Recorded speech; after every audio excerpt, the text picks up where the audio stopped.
Hi friends, இன்றைக்கி நம்ம பஞ்சாபி ஸ்டைலில் சிக்கன் கிரேவி எப்படி பண்ணலான்னு பார்க்கலாம். வீடியோ பார்க்குறதுக்கு முன்னாடி எங்கள் சேனல் என்ன சப்ஸ்கிரைப் பண்ணலான்னா சப்ஸ்கிரைப் பண்ணிக்கோங்க. பக்கத்தில் இருக்க பெல் ஐக்கானை ப்ரெஸ் பண்ணி அதில் ஆல்னு சூஸ் பண்ணிக்கோங்க. அப்போ தான் நான் போடுற வீடியோஸ்லாம் உங்களுக்கு நோட்டிஃபிகேஷனாக வரும். ஒரு லைக்கும் கொடுத்துக்கோங்க. இப்போ எப்படி பண்ணலான்னு பார்க்கலாம். இதுக்கு ஒரு பேஸ்ட் மாதிரி ரெடி பண்ண போகிறோம். அதுக்கு கடாயில் எண்ணெய் ஊற்றி 1 டீஸ்பூன் சீரகம் போட்டு பொரிய விட்டுக்கலாம்.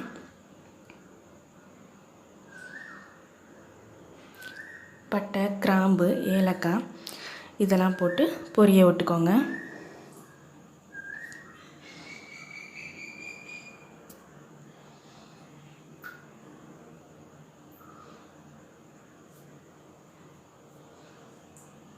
அந்த அன்னாசி பூ இருக்கும் இல்லையா, அது கூட போட்டுக்கலாம். இப்போ 1 கப் வெங்காயம் கட் பண்ணி வச்சுருக்கோம், அதையும் சேர்த்து நல்லா வதக்கிக்கலாம்.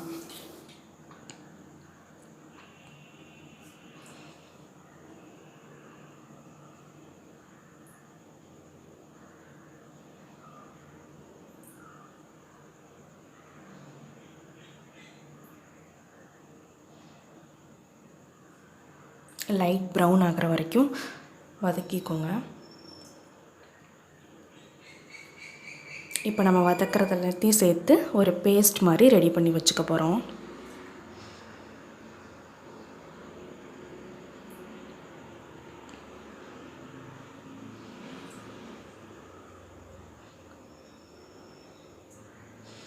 இப்போ நம்ம கட் பண்ணி வச்சுருக்க இஞ்சி அதையும் சேர்த்துக்கலாம். ஒரு 4லேருந்து 5 பீசஸ் வரைக்கும் போடுறோம்.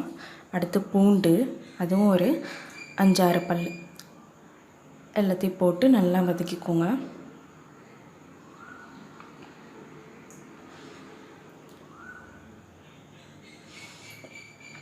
இதை நம்ம ஆற வச்சு மிக்ஸி ஜாரில் பேஸ்ட்டாக அரைச்சி எடுத்து வச்சுக்கணும். இப்போ நம்ம சிக்கன் மேரினேட் பண்ணிக்கலாம். 1/2 கிலோ சிக்கனுக்கு 1/4 கப் தயிர் ஊற்றுறேன். கொஞ்சமாக மஞ்சள்தூள், லைட்டாக உப்பு எல்லாத்தையும் சேர்த்து நல்லா பிசைஞ்சு ஒரு 1/2 hour போல் ஊற வச்சுக்கோங்க. அப்போ தான் அது சாஃப்ட்னஸ் கொடுக்கும். இப்போ திருப்பியும் அதே கடாயில் எண்ணெய் விட்டு நம்ம அரைச்சி வச்சுருக்கோம் இல்லையா பேஸ்ட்டு, அதை போட்டு லைட்டாக அந்த ரா ஸ்மெல் போகிற வரைக்கும் வதக்கிக்கலாம்.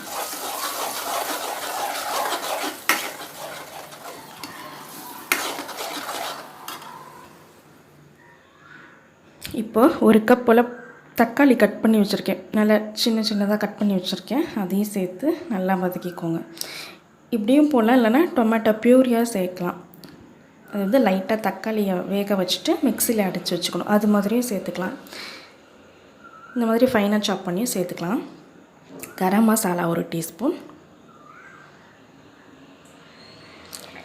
மிளகாத்தூள் 1 டீஸ்பூன், காரத்துக்கு தகுந்தாப்புல நீங்கள் வேணால் சேர்த்துக்கலாம். மல்லித்தூள் 1 டீஸ்பூன் எல்லாத்தையும் சேர்த்து நல்லா வதக்கிக்கோங்க.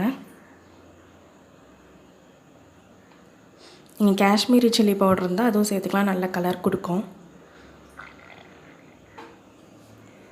அந்த தக்காளியெலாம் நல்லா மேஷ் ஆகிற அளவுக்கு வதக்கிக்கோங்க.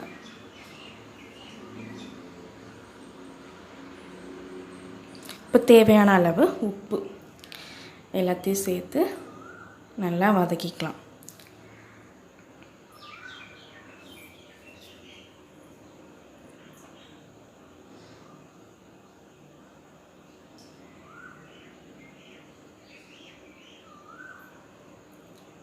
இது நல்லா டேஸ்டியாக இருக்கும். கண்டிப்பாக ட்ரை பண்ணி பாருங்கள். ஒரு டிஃப்ரெண்ட் டேஸ்ட்டில் இருக்கும். இப்போ நம்ம ஊற வச்சுருக்க சிக்கன் அதை சேர்த்து வதக்கிக்கலாம். அந்த தயிரோடையே சேர்த்து ஊற்றி வதக்கிக்கோங்க. நல்லா கலந்து விட்டுக்கலாம்.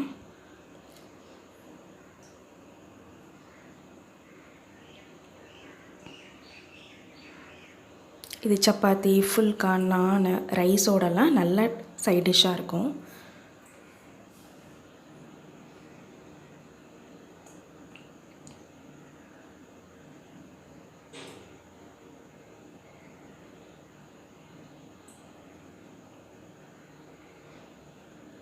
இது லைட்டாக வதங்கினோன்னே நம்ம தேவையான அளவு தண்ணி விட்டுக்கலாம்.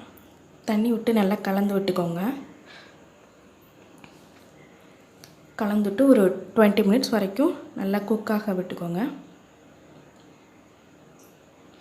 இது கொஞ்சம் கிரேவி கன்சிஸ்டன்சிக்கு வந்தோடனே நம்ம க்ரஷ் பண்ணி வச்சுருக்க கசூரி மேத்தி அதை சேர்த்துக்கலாம். காய்ந்த வெந்தயக்கீரை, அது இல்லைன்னா நீங்கள் வெந்தயக்கீரை வாங்கி வெயிலில் காய வச்சு மாதிரி பொடி பண்ணி வச்சுக்கலாம்.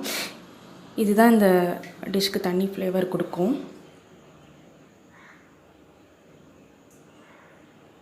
டேஸ்டியான யம்மியான பஞ்சாபி சிக்கன் கிரேவி ரெடி.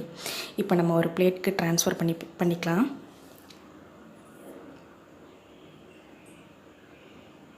நீங்களும் உங்கள் வீட்டில் ட்ரை பண்ணி பாருங்கள். எங்கள் சேனல் உங்களுக்கு பிடிச்சிருந்ததுன்னா சப்ஸ்கிரைப் பண்ணுங்கள், லைக் பண்ணுங்கள், ஷேர் பண்ணுங்கள். தேங்க்யூ.